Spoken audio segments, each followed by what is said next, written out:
Hello friends, सी language सीखने की series में आज हम देख रहे हैं हमारा लेक्चर 31 जिसमें हम सीखेंगे फाइल से कैसे डेटा रीड किया जाता है। इसके पहले भी हमने फाइल हैंडलिंग से रिलेटेड वीडियोस में फाइल में डेटा राइट करना और रीड करना सीखा था। आज हम लोग फिर से फाइल में से डेटा रीड करने की बात कर रहे हैं, लेकिन आज जो फंक्शन हम यूज करेंगे उसका नाम है fread। जैसे पिछले वीडियो में यानी लेक्चर 30 में हमने fwrite फंक्शन देखा था जिसकी मदद से हमने फाइल में डेटा राइट किया था।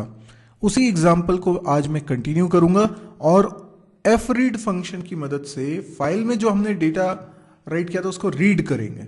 ठीक है ना, मतलब fwrite फंक्शन से हमने फाइल में डेटा राइट किया था, उसी डेटा को fread फंक्शन की मदद से हम रीड करने वाले हैं।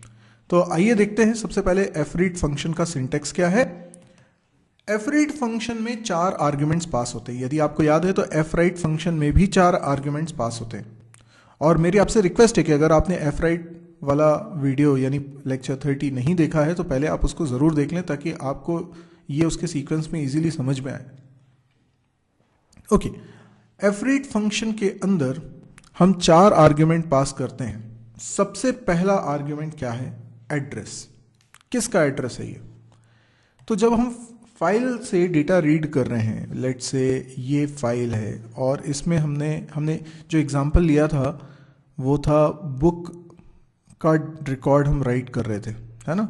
फाइल का नाम था myfile.dat और इसके अंदर ये बुक का एक रिकॉर्ड था, फाइल जैसे बुक का आईडी, बुक का टाइटल और बुक की price. This is one record.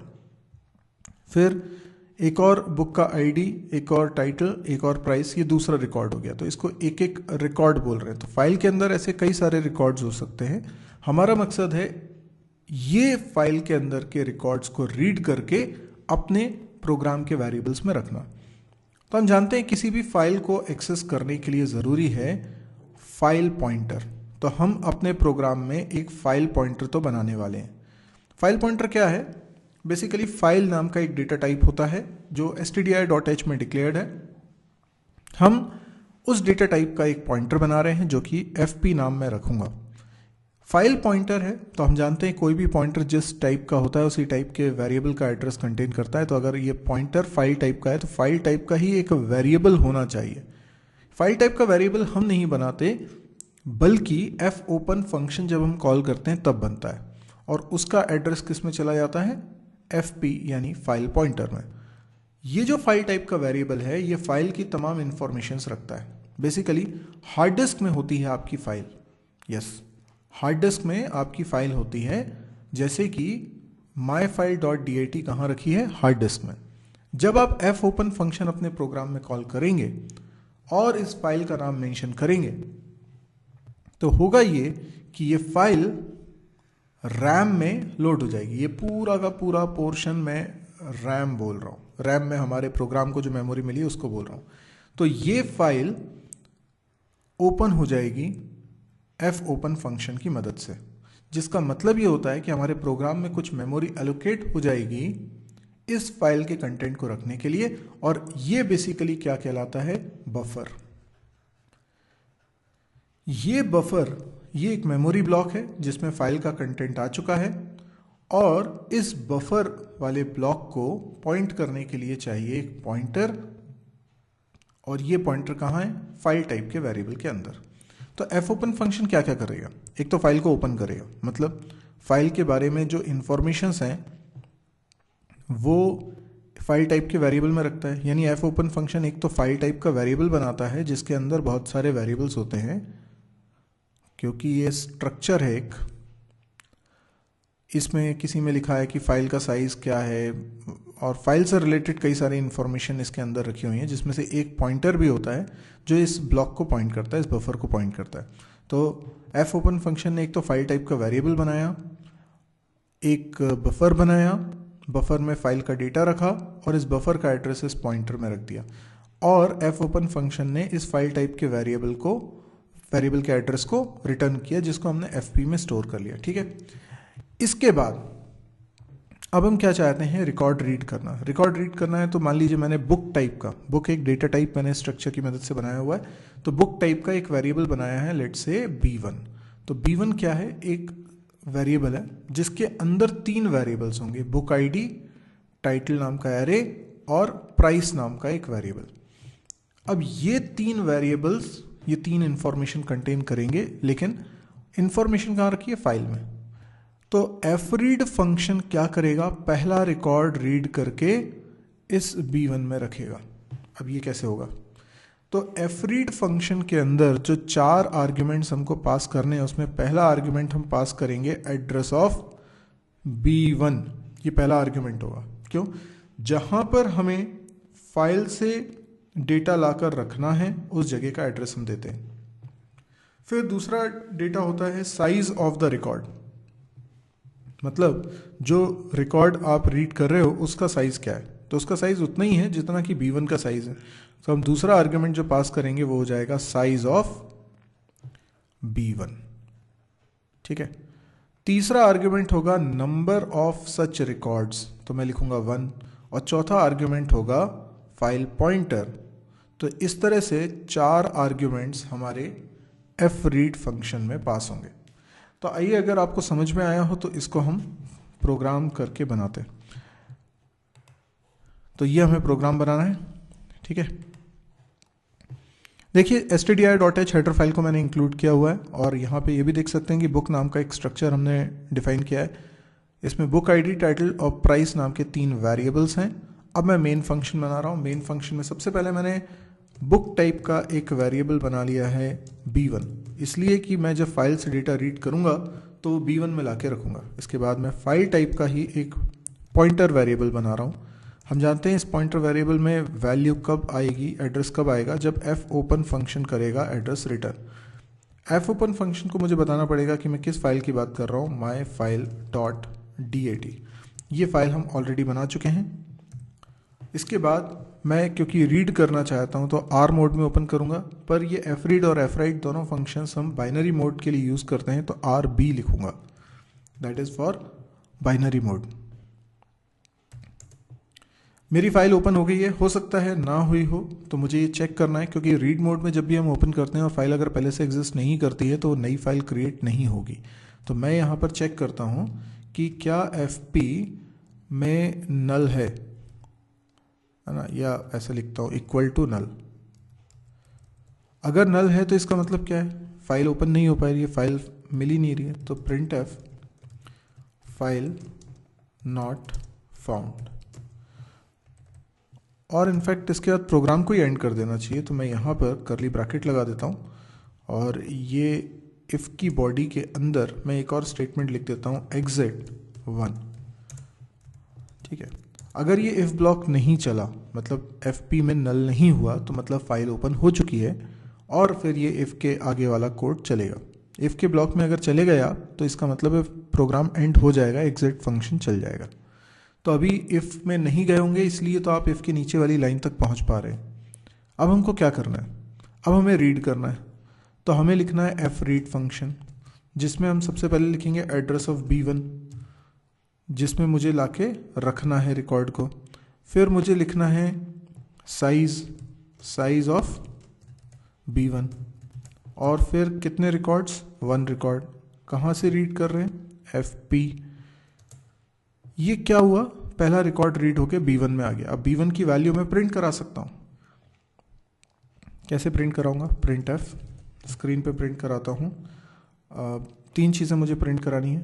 %d मतलब बुक आईडी के लिए, %s टाइटल के लिए, और %f प्राइस के लिए। तीनों चीज़ें मैं मेंशन कर देता हूँ। कैसे मेंशन करूँगा? b1 में आ चुकी हैं सारी चीज़ें। b1 dot book ID, b1 dot title और b1 डॉट प्राइस। ठीक है। लास्ट में हमें लिखना है fclose और fp पास करना है।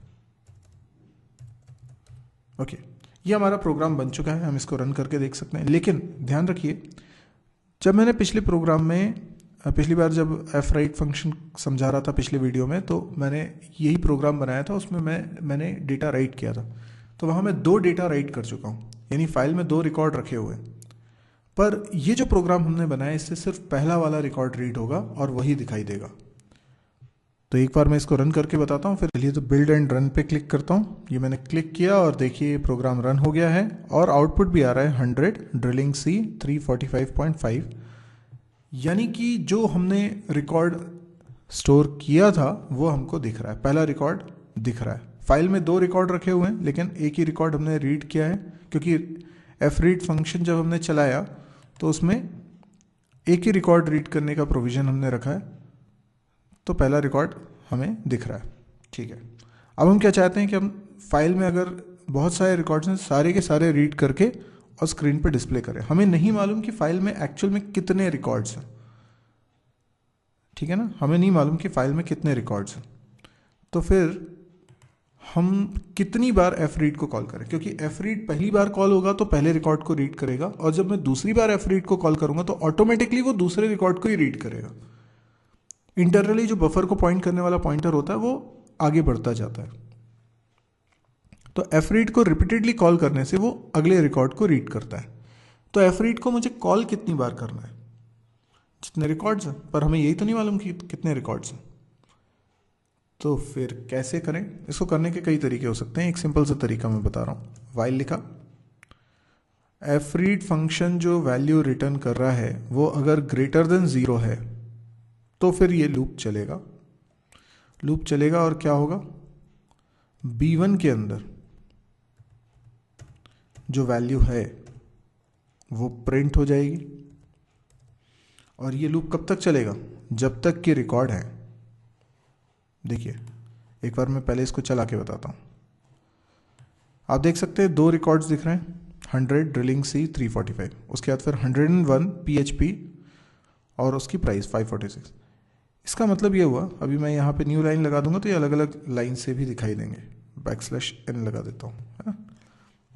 अभी मैं फिर से इसको रन करता हूँ, आप देखेंगे दोनों रिकॉर्ड अलग अलग लाइन में दिखाई दे रहे हैं। ठीक है, इसमें बेसिकली हुआ क्या, fread फंक्शन रिटर्न करता है एक नंबर। ठीक है, हम चाहें तो वो नंबर प्रिंट भी करा के देख सकते हैं कि वो नंबर क्या रिटर्न करता है, करके देखने।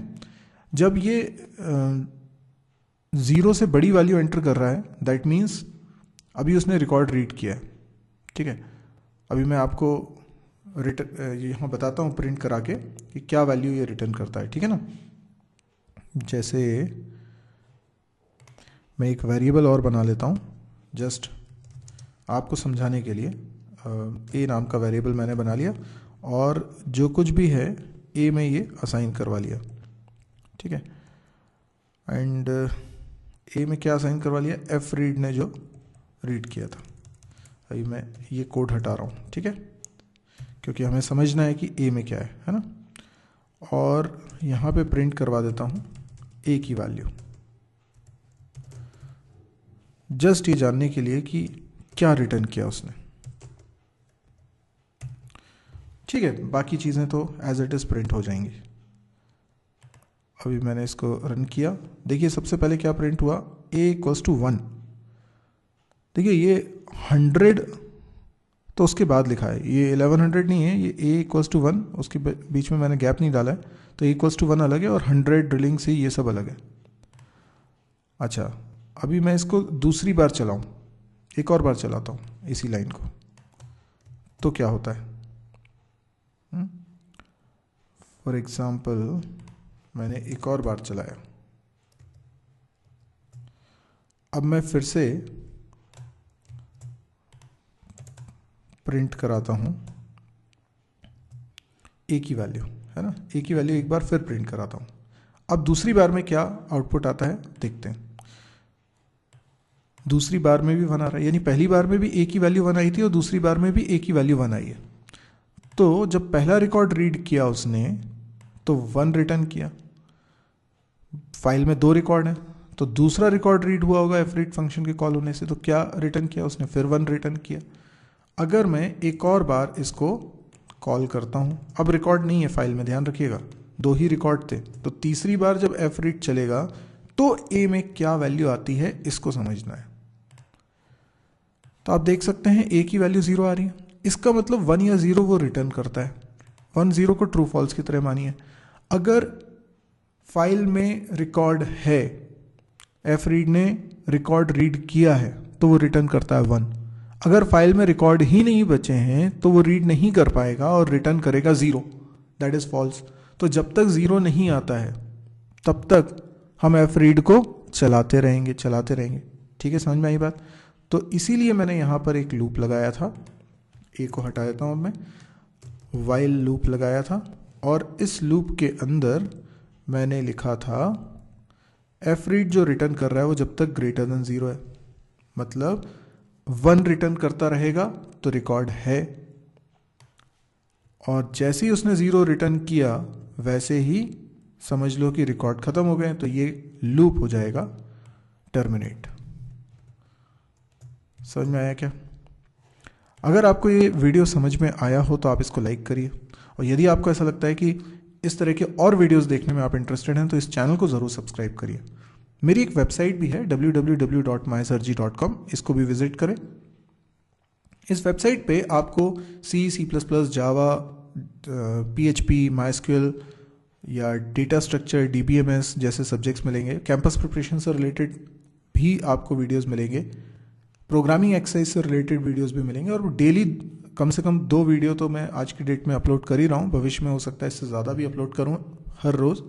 जो वीडियोस मैंने रिसेंटली अपलोड करे हैं उसकी लिस्ट आपको सेपरेटली दिख जाती है, जो वीडियोस मैं अभी अपलोड करने वाला हूँ उनकी लिस्ट भी आपको दिख जाती है। तो आप जब भी साइट को देखेंगे उसमें आपको हमेशा कुछ नया कंटेंट मिलेगा ही मिलेगा।